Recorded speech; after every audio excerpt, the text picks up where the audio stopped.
สบายดียินดีต้อนรับเข้าสู่ห้องเรียนวิทยาศาสตร์สำหรับคลิปวิดีโอนี้อาจารย์จะมาแนะนำวิธีการแก้สมผลกันสองโดยการใส่สูตรเดลต้า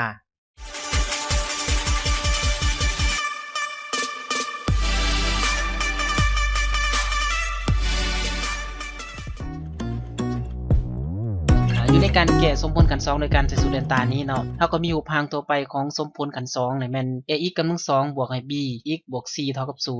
เดลต้าของเฮาก็จะเท่ากับ b กำลังสองลบให้ c ac เนาะสำหรับสูตรเดลต้าสำหรับใจผลนี่ก็ x ก็เท่ากับลบ b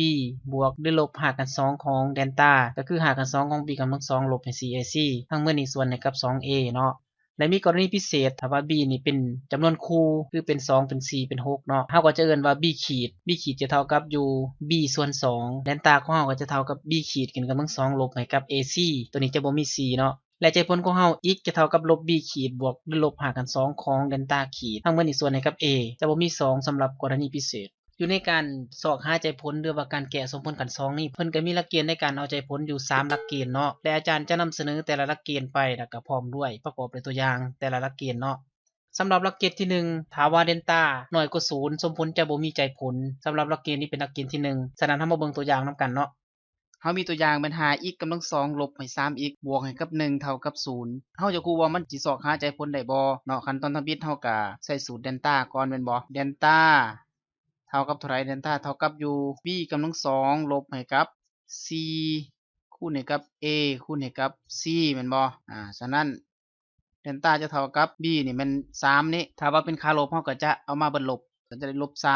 3ขึ้นกำลัง2ลบให้กับ c คูณให้กับ a a มัน5คูณให้กับ c c มัน1ฉะนั้นเดลต้าก็จะเท่ากับลบขึ้นกำลัง2เป็นบวกแสดงว่า3กำลัง2เป็น9ลบให้กับ5 4 20 20คูณให้กับ1เท่ากับ20เท่ากับอยู่ลบ11แม่นบ่ฉะนั้นเดลต้าของเฮาเท่ากับลบ11แสดงว่าเดลต้าจะน้อยกว่าเดลต้าน้อยกว่า0บ่มีใจผลหรือว่า s อยู่ในกลุ่มเป่าอยู่ในกรณีที่1เนาะสำหรับการสอกหาใจผลอยู่ในจำนวนจริงนี้ถ้าว่าเดลต้าน้อยกว่า0แสดงว่า s อยู่ในกลุ่มเป่าเฮาบ่สามารถแก้ตัวได้แต่ว่าถ้ามันเป็นการแก้อยู่ในจำนวนสนหรือว่าอยู่ใน complex number เนาะเฮาก็สามารถแก้ไปต่อได้เพราะว่าลบ1มันจะเท่ากับอยู่ i กำลัง2i หมายถึงจำนวนสนเฮามาต่อหลักเกณฑ์ที่2หลักเกณฑ์ที่2เดลต้าใหญ่กว่า0สำหรับหลักเกณฑ์นี้จะมี2ใจผลที่ต่างกันจะคือดังตัวอย่างที่อาจารย์เอามานี่เนาะตัวอย่างเนาะตัวอย่างเพิ่นให้มาว่า 3x กำลัง2ลบ 5x ลบ2เท่ากับ0สำหรับตัวอย่างนี้ก่อนที่เฮาจะแก้เฮาสังเกตเบิ่งตัว b ก่อนถ้าว่าตัว b เป็นจำนวนคู่เฮาก็ใส่เดลต้าขีดเนาะแต่ว่าตัวนี้ตัว b เป็นจำนวนคีกเฮาก็ใส่เดลต้าธรรมดาเฮามีสูตรเดลต้าแม่น b กำลัง2ลบให้กับ cac แม่นบ่ b เท่ากับลบ5เนาะลบ5ขึ้นกำลัง2ลบให้กับ cac a มัน3คูณให้กับ3แล้วก็ c มันลบ2คูณให้กับลบ2เนาะลบ5ขึ้นกำลัง2เท่ากับบวกแสดงว่าลบ5ขึ้นกำลัง2เท่ากับอยู่25ลบคูณลบเป็นบวกแม่นบ่4คูณ3เป็น12 12คูณ2เป็น24เท่ากับ25บวก24ออกอยู่49ฉะนั้น5คัน2ของเดลต้าจะเท่ากับอยู่5 คัน 2ของ49เห็นบ่จะเท่ากับอยู่7 กำลัง2เป็นบ่49ฉะนั้น5 คัน 2เดลต้าเท่ากับอยู่7เนาะหลังจากนั้นเมื่อเฮาสอกหาใจผลมานี่นะสูตรในการสอกหาใจผลเฮามี x จะเท่ากับลบ b บวกหรือลบหารกัน2ของเดลต้าส่วนให้กับ 2a แม่นบ่ฉะนั้น x 1ก็จะเท่ากับลบ b แม่นบ่ b เท่ากับลบ5บวกให้กับ5กัน2ของเดลต้าเฮาได้ออกมาแล้วแม่น7แม่นบ่เท่ากับ7เนาะส่วนให้กับ 2a แม่นบ่2คูณให้กับ3จังซั่นเฮาจึงได้แม่นลบคูณลบเป็นบวกแสดงว่าได้5บวกให้กับ7ส่วนให้กับ2คูณ3เป็น6อีก1เฮาก็จะเท่ากับ5บวก7เป็นอยู่12 12ส่วนให้กับ6จะเท่ากับอยู่2แม่นบ่อีก1เฮาได้2เนาะมาสอกอีก2บัดนี้นะอีก2ก็จะเท่ากับอยู่ลบ b แม่นตัวลบ5ลบให้กับ7ส่วนให้กับ2คูณให้กับ3แม่นบ่ไล่ออกมา5เฮาก็จะได้อยู่5ลบ7ส่วนให้กับ6ฉะนั้นอีก2ของเฮาก็จะเท่ากับลบ2ส่วนให้กับ6ฮ้อนออกมาก็จะได้อยู่ลบ1ส่วน3แม่นบ่ดังนั้นใจผลของเฮาก็จะได้ h เท่ากับลบ1ส่วน3กับ2 อยู่ในอีก1กับอีก2เฮาสิเปลี่ยนตัวใดขึ้นก่อนก็ได้แต่ว่าต้องเปลี่ยนแต่น้อยหาหลายเนาะก็คือเปลี่ยนแต่ลบไปหาบวกลบ1/3กับ2ตัวนี้น้อยก่อนแสดงว่าเขียนตัวนี้ก่อนเนาะสำหรับตัวอย่างข้อที่2นี่ก็เบิดเพียงเท่านี้เนาะ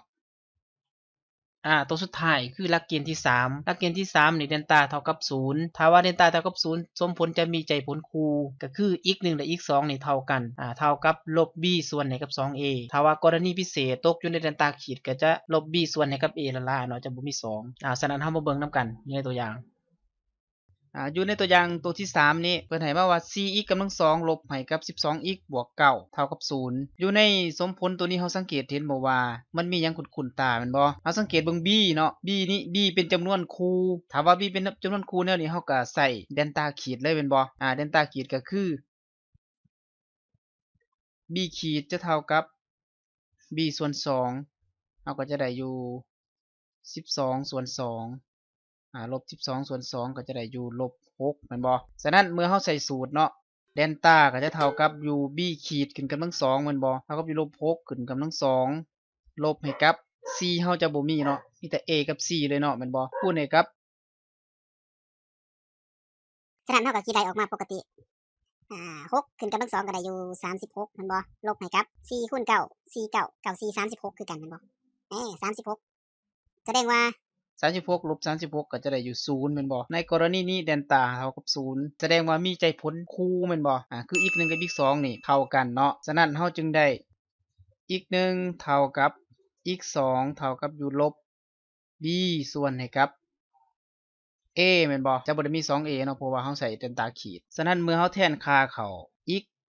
1เท่ากับ x 2เท่ากับลบ b แสดงว่าลบ6แม่นบ่ลบ6ส่วนให้กับ a แม่น